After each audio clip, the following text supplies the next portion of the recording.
देखिए क्या कहता है, सवाल है ये 3 का कुछ सवाल है। तीसरा, 2 क्रमागत धन पूर्णांकों का गुणनफल 5402 है, तो उन संख्याओं को ज्ञात करें। ठीक है, 2 लगातार धन पूर्णांकों का गुणनफल कितना है, 5402 है। तो कहता है वो धन पूर्णांक क्या होगा पता कीजिए। क्या करिएगा, देखिए अगर इसको में आप मान लेते हैं कि फर्स्ट जो आपका पूर्णांक है वह x है, तो दूसरा क्या हो जाएगा, पहला धन पूर्णांक अगर x हो गया, दूसरा क्या हो जाएगा, x+1 हो गया। लगातार क्रमांक कहता है धन पूर्णांक, जैसे कि 2 3 4 5, इसमें एक बढ़ा, इसमें एक बढ़ा, इसमें एक बढ़ा, सब में एक एक बढ़ा।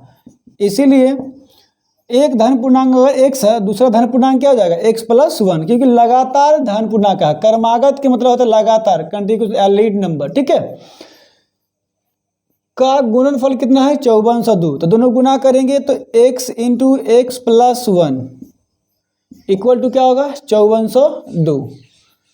ये प्रश्न में दिया हुआ 5402 अकॉर्डिंग टू क्वेश्चन। ठीक है, तो देखिए ये आपका जाएगा x² + x और ये इधर आएगा तो -5402। अब इसको फर्स्ट इंटू लास्ट में करने से सबसे आसान हो सकता है, बहुत ही इजी भी हो जाएगा फर्स्ट इंटू लास्ट में। देखिए अब फर्स्ट इंटू लास्ट में अब इसका 5402 का आप गुणनखंड करने जाएंगे तो बहुत समय लगेगा। ज़रा कोशिश कीजिए अब डायरेक्ट करने का। डायरेक्ट देखिए कैसे, करीब 5400 है, 5400 के आसपास है। तो 70 × 70 अगर अप्रोक्स लेते हैं तो 4900 के आसपास आता है। इसका मतलब है कि ये 5000 से बड़ा, यानी 70 से कुछ ज़्यादा होगा। तो आप इसी में बढ़ा के या घटा कर सकते हैं। हमको अंतर कितना चाहिए, 1 का। ऐसी कोई 2 संख्या लेना है जिसका डिफरेंस कितना का हो, 1 का हो। तब जैसे 72 × 73 ले सकते हैं, या 73 × 74 ले सकते हैं। इस तरह से कोई भी संख्या आप, या 70 × 71 ले सकते हैं। तो जिसको देखिए गुना करने से आपका 5402 आ जाए और जोड़ने पर या घटाने पर कितना जाए, बीच वाला जो एक टर्म है x का गुणांक वो आ जाए, तो इसमें भी हो जाएगा आपका, है ना। इसको चेक करिएगा, इसको भी चेक कीजिएगा। देखिए तो इस जो है 73 × 74, मैं जानता हूँ 74 × 74 जब करेंगे 3 × 12 और 7 × 4, ये आपका 5402 आ जाएगा। और दोनों का डिफरेंस की अगर बात करेंगे तो वह +1 भी है, यानी कि हमारा जो फैक्टर काम कर जाएगा ये यही काम करेगा कि x² + 73x माइनस, नहीं 74x, पहले 74 रखें, 74x - 73x - 5402 इक्वल टू 0।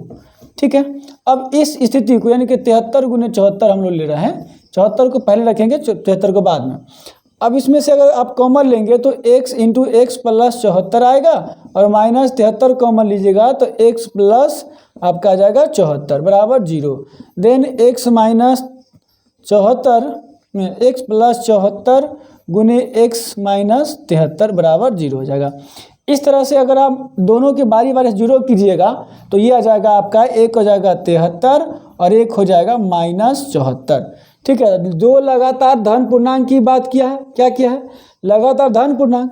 तो ये वाला जो 54 है, x बराबर -54, जो ये संभव नहीं है, ये नहीं लेना होगा। x बराबर -54 ये नहीं चलेगा। क्यों नहीं चलेगा, क्योंकि प्रश्न में कथी क्या है कि धन पूर्णांक लेना है। तो पहला धन पूर्णांक आपका 73 हो गया, और दूसरा धन पूर्णांक क्या है, x+1 है।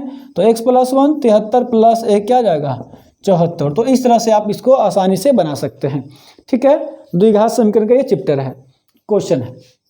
देखिएगा, देखिए ये क्वेश्चन है 3C का, भारतीय बुक का है, अलजेब्रा से संबंधित है। द्विघात समीकरण, क्वाड्रेटिक इक्वेशन। 12 को ऐसे 2 भागों में बांटे जिससे उनके वर्गों का योगफल कितना हो जाए, 74 हो जाए। उनके वर्गों का योगफल कितना हो जाए, 74 हो जाए। तो अगर मान लीजिए कि इसका पहली संख्या x है, तो दूसरी संख्या जो होगा x, दूसरी संख्या जो हो जाएगा 12 - x। 12 का पहला भाग अगर x ले लेते हैं, दूसरा भाग क्या हो जाएगा, 12 - x, क्योंकि दोनों को जोड़ने पर 12 पूरना चाहिए। अब प्रश्न में कहा है कि दोनों के वर्गों का योगफल कितना हो जाए, 74 हो जाए। तो देखिए दोनों के वर्गों का, तो अकॉर्डिंग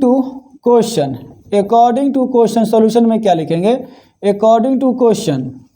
ठीक है, अकॉर्डिंग टू क्वेश्चन क्या कहता है कि वर्गों का योगफल, तो x का वर्ग और 12 - x का स्क्वायर। ठीक है, वर्ग मतलब स्क्वायर, और यह टोटल कितना होना चाहिए, तो 74 होना चाहिए। यहाँ तक कोई दिक्कत है? वर्गों का योगफल 74 है। तो हमने 12 को 2 पार्ट्स में कर दिया। एक पार्ट्स क्या कहा, x, दूसरा पार्ट्स क्या कहा, 12 माइनस x। अब कहा कि दोनों के वर्गों का योगफल कितना हो, 74 हो। कोई दिक्कत नहीं, हमने x square plus 12 minus x के होल स्क्वायर कर दिया। अब दोनों के वर्गों का योगफल कितना होना चाहिए, 74, तो वो 74 कर दिया। अब इसको आप सॉल्व कीजिए, देखिएगा सॉल्व कर देते हैं। आप इसको सॉल्व कीजिए, कॉपी पेन लेके जरूर बैठिएगा, लिखिएगा, ठीक है। देखिए ये जो है ये x स्क्वायर 12 माइनस x का होल स्क्वायर है, 12 के स्क्वायर 144 हो जाएगा, माइनस 2 है भी, तो 12 दूना 24x प्लस x स्क्वायर बराबर 74, ठीक है, ये हो गया। अब इसी को आगे क्रम बढ़ाएंगे तो x square plus x square क्या आ जाएगा आपका, 2x स्क्वायर माइनस 24x, ठीक है। और ये 74 इधर आएगा तो माइनस हो जाएगा, तो 144 में से 74 घट जाएगा, तो ये हो जाएगा 0 आपका। 14 में 7 गई है, 7 बचेगा, ठीक है। ये आपका प्लस इतना हो गया, प्लस 74 हो गया। अब दोनों में देखिए कुछ कॉमन होने वाला है, आप कॉमन भी ले सकते हैं, कोई दिक्कत नहीं। x कॉमन लेंगे तो x square minus 12x plus 35 बराबर क्या जाएगा, 0 आ जाएगा। तो इस तरह से ये एक क्वाड्रेटिक इक्वेशन आपको सबसे सिंपलेस्ट फॉर्म में आ गया है।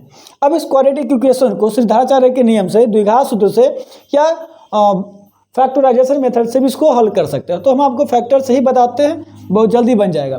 देखिए यहाँ 35 है, कितना है, 35 है। 35 को इस तरह से 2 भाग में तोड़ना है कि जोड़ या घटा करके कितना आ जाए, माइनस 12 आ जाए। तो देखिए 7 पचे 35, सबसे सिंपल है, 7 पचे 35 डायरेक्ट आ गया, दूसरा कोई होगा भी नहीं। अगर 1 गुने 35 करेंगे तो वो संभव है ही नहीं कि आ जाएगा।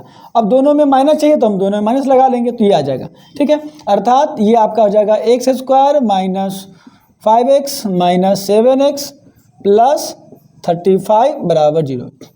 इसी प्रकार इसको और आगे बढ़ाएंगे तो आपका x इंटू एक्स माइनस 5 और माइनस 7 कॉमन लीजिएगा तो x माइनस 5 आ जाएगा बराबर 0। इस तरह से इसको आगे बढ़ाएंगे, कंटिन्यूस करते रहेंगे तो x माइनस 5 इंटू इसके बाहर बच गया x, इसके बाहर बच गया माइनस 7 बराबर 0। अब दोनों को बारी बारी से अगर 0 कीजिएगा तो आपका x का वैल्यू एगो आ जाएगा 5, एक आ जाएगा कितना 5 और दूसरा आ जाएगा कितना 7। तो ये 2 वैल्यू आपका हो गया x का। तो इस 12 को ऐसे 2 भागों में बांटना जिनके वर्गों का योगफल कितना है 74। देखिए इसको प्रूफ भी कर सकते हैं, जैसे कि हमने आंसर निकाल दिया 5 और कितना 5 और 7। अब 5 के स्क्वायर कितना होता है 25 और 7 का स्क्वायर कितना होगा 49, दोनों को जोड़िएगा तो ये 74 आ जाएगा, ठीक है। तो वर्गों का योगफल 74 हो गया, आंसर वेरीफाई हो गया, ये प्रूफ भी हो गया। तो इस तरह से हम लोग इस तरह के सवालों को बना सकते हैं। अगर वीडियो अच्छा लगता है तो कम से कम एक लाइक जरूर कीजिएगा और कमेंट बॉक्स में कमेंट करना जरूर ना भूलिएगा, ठीक है। किसी और भी दोस्तों को जिसको ज़रूरत हो उसको आप इस वीडियो को दिखा सकते हैं, शेयर करें ताकि उसको हेल्प हो सके और एग्जाम एक अच्छे मार्क्स लेके आ सकेगा, ठीक है ना। अब देखिए प्रश्न क्या है कि 2 संख्याएं निकाले जिनका अंतर 3 है और उनके वर्गों का योगफल कितना है 117 है। इस तरह के सवाल कैसे बनाएंगे कि दो संख्याएं निकालिए जिनका अंतर 3 है और उनके वर्गों का योगफल 117 है। वर्ग मतलब उसका स्क्वायर, ठीक है। 2 संख्या को ही लेना है लेकिन उसका अंतर कितना है 3 है। ये नहीं पता कि आखिर वो संख्या है क्या, तो कोई भी एक संख्या हम मान लेते हैं कि अगर मान लीजिए एक संख्या x है तो दूसरा जो संख्या हो जाएगा, पहला संख्या अगर x मान लेते दूसरा संख्या जो होगा आपका x प्लस 3। देखिए बिकॉज यहाँ पर कहा गया है कि अंतर कितना है 3 है, अंतर कितना है 3 है, तो एक संख्या दूसरी संख्या से 3 कम होगा या तो 3 ज़्यादा होगा। तो आप x प्लस 3 भी कर सकते हैं या x माइनस 3 भी करेंगे तो भी आपका आंसर सही आ जाएगा। बस अंतर कितना होना चाहिए 3 का, तो हमने प्लस कर दिया। आप माइनस भी करके बनाएंगे तो सेम आंसर आएगा, कोई फर्क नहीं पड़ेगा इसके आंसर पर। तो देखिए एक संख्या x मान लेते हैं तो दूसरा क्या जाएगा x प्लस 3 ऑटोमेटिक हो जाएगा क्योंकि अंतर कहा है। तो x से 3 ज़्यादा ये है x प्लस 3 तो अंतर 3 का हो गया। उनके वर्गों का योगफल कितना है 17 है, 117 है। तो देखिए अकॉर्डिंग टू क्वेश्चन तो x square plus x plus 3 का स्क्वायर, ठीक है, एक्स प्लस 3 का स्क्वायर, यह क्या आएगा? तो अकॉर्डिंग टू क्वेश्चन क्या है? 117। अब इसको फैक्टराइजेशन कर दीजिए आप, तो ये हो जाएगा आपका x square plus 6x plus 9 बराबर 117। ठीक है, इसको जब सॉल्व करेंगे तो ये हो जाएगा 2x प्लस 6x, और ये इधर आएगा तो माइनस हो जाएगा, और ये 9 उसमें से घट जाएगा तो माइनस 108 बचेगा, बराबर 117 में से 9 घटेगा। ठीक है, तो ये बचेगा 108 बचेगा।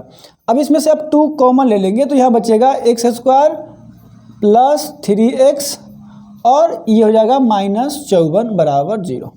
अब इसको फर्स्ट इंटू लास्ट करेंगे या सिद्धाचार्य के हिसाब से आप सॉल्व कर लीजिए, किसी भी तरह से बन जाएगा।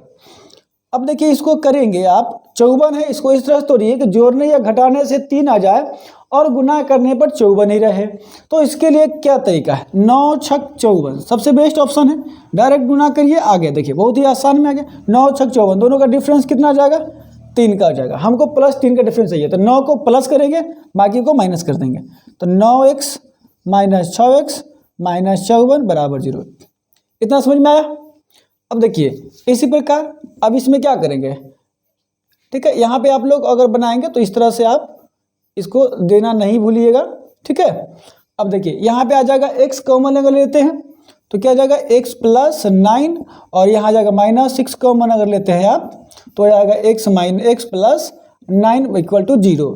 तो x प्लस 9 और अगले क्वेश्चन में बच जाएगा x, यहाँ बच जाएगा -6 बराबर 0, यानी कि x बराबर जाएगा 6 और -9। ठीक है, तो 2 संख्या निकालें जिनका अंतर कितना है? 3, और वर्गों का योगफल कितना है? आपका हो गया 17। तो यहाँ धनात्मक ऋणात्मक दोनों हो सकता है, ये भी हो सकता है। अगर पहला संख्या x है तो दूसरी संख्या जो हो जाएगा आपका x प्लस 1 हम लोग लिए हैं तो कितना हो जाएगा? 9 प्लस हो जाएगा। अगर पहला संख्या, ठीक है, यदि पहली संख्या x बराबर कितना? 6, ठीक है, तो ये वाला हो जाएगा आपका दूसरी संख्या। यदि x बराबर अगर -9 लेते हैं, है ना, -9 लेते हैं तो x प्लस 3, तो x प्लस 3 ये आपका आ जाएगा -6, फिर वही चीज़ आ गया। ठीक है, तो -6 और -3 आपका आंसर आ गया।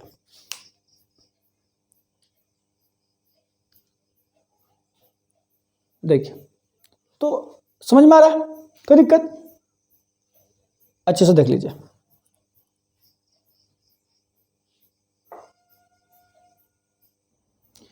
देखिए क्या कहा गया है? 3 के 2 क्रमागत गुणजों का गुणनफल 180 है। गुणजों को निर्धारित कीजिए कि यह कौन सी संख्या है। ठीक है, देखिए 3 के 2 क्रमागत गुणजों का गुणनफल 180 है। गुणजों को निर्धारित कीजिए। कितना सरल प्रश्न है, कैसे बनाएंगे? देखिए अगर 3 के गुणज की बात करें तो 3 गुणज क्या हो जाएगा? 3 गुने 1 या 3 गुने 2 या 3 गुने 4 या 3 गुने 5 या 3 गुने कुछ भी, है ना, डॉट डॉट एनीथिंग, कुछ भी हो सकता है, बहुत सारे गुणज होगा। तो इनमें से कौन सा 2 गुणज ले? डायरेक्ट तो हम ले नहीं सकते हैं। ठीक है, इसी 1 2 3 के जगह पे हम लोग क्या करेंगे? 3 तो रखेंगे ही। 3 के कोई फर्स्ट गुणज अगर मान लेते हैं कि अगर x है, 3 का पहला गुणज अगर x है, 3x है, यानी कि x है, तो क्या हो जाएगा? 3x हो जाएगा। और दूसरा अगर मान लेते हैं तो x मान लिए, तो लगातार कहता है तो x की जस्ट बात क्या हो जाएगा? x प्लस 1, यह हो जाएगा 3 इंटू एक्स प्लस 1, ये हो जाएगा 3 के दूसरा गुणज, क्योंकि लगातार क्रमागत मतलब होता है लगातार, एलाइड होता है, कंटिन्यूसली होता है। गुणजों का गुणनफल 180 डिग्री, गुना कीजिए 3x into x plus 3 into x plus 1, और ये जो फाइनली देता है आंसर ये आता है 180 डिग्री। ये आ जाएगा आपका x गुने एक्स स्क्वायर प्लस x, और ये 9 बाहर रहेगा तो ये हो जाएगा आपका 180। तो 9 दूना 18, यानी कि x square plus x minus ये रहेगा 9 दूना 18, ये 20 मरतबे कट गया तो ये -20 बराबर 0। अब इसको अगर फर्स्ट एंड लास्ट कर लेंगे तो आपका जो आएगा 1 यानी कि x बराबर 4 आ जाएगा, एक आ जाएगा x बराबर 5 हो जाएगा। ठीक है, x के मान 4 और x के मान 1 हो जाएगा 5। तो आंसर जो आपका होगा x के लगातार 3 गुणज, वो आंसर होगा 4 गुने 3, तो 3 चौका 12 और दूसरा होगा 3 पचे 15। ठीक है, तो 12 और 15 ये गुणज हो गया आपका। तो गुणजों को निर्धारित कीजिए, गुणजों को निर्धारित कीजिए 4 और 5, इसका गुणज यही मुख्य रूप से आपका आंसर है, गुणज यही हो गया। ठीक है, चेक करने के 12 15 को आप गुना करके देख सकते हैं कि 180 ही आएगा।